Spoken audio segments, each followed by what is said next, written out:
When we are dealing with God, we are dealing with the author of all creation, of everything that is. Come with me now, back 2,500 years, to the Hebrews in their captivity in Babylon. The Persians conquered the Babylonians, and then it became possible for the Hebrews to return to Palestine. But they balked at the opportunity because the journey back would be long and difficult and dangerous, and they were just a captive slave population in Babylon without the resources for such an undertaking. And anyway, the people back in Palestine didn't want them far of them.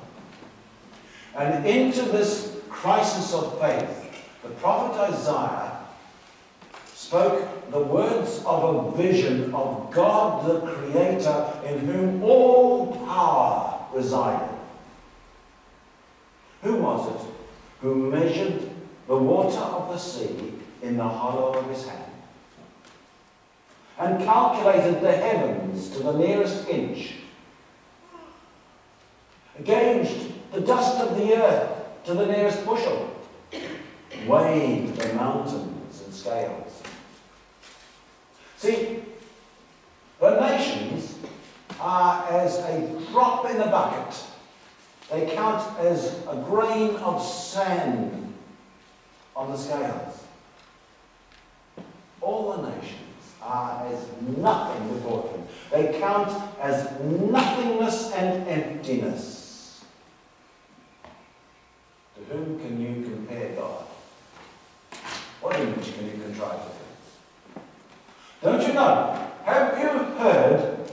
Was it not told you from the beginning? Have you not understood how the earth was set on its foundations? He who sits enthroned above the circle of the earth, the inhabitants of which are like grasshoppers, stretches out the heavens like a cloth, spreads them out like a tent to live in. He reduces princes to nothing, the rulers of the earth to mere emptiness. Scarcely they're planted, scarcely sown, scarcely has their stem taken root in the soil, and he blows on them, and they wither, and the storm carries them away like chaff. How can you say, Jacob? How can you repeat, Israel? My way is hidden from the Lord. My rights are ignored by my God. Did you not know? Have you not heard?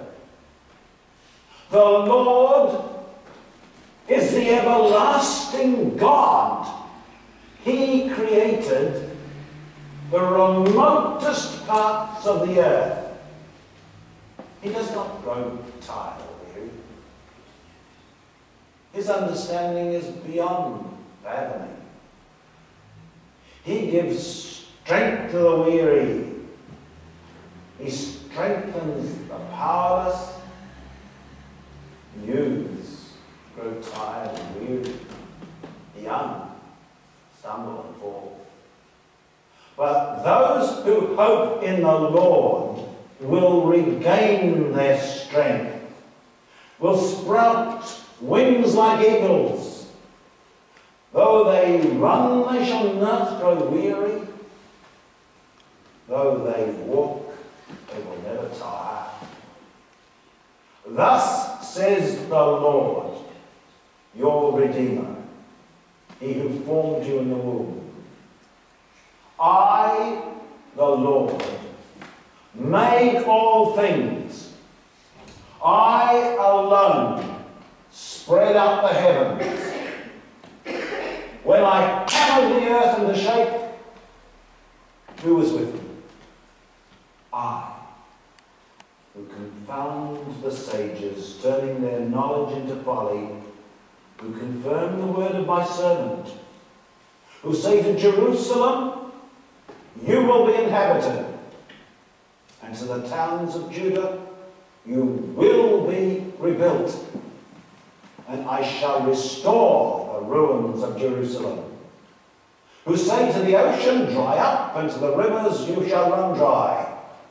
Who says to Cyrus, my shepherd, he will perform my entire will, by saying to Jerusalem, you will be rebuilt, and to the temple, you will be refounded.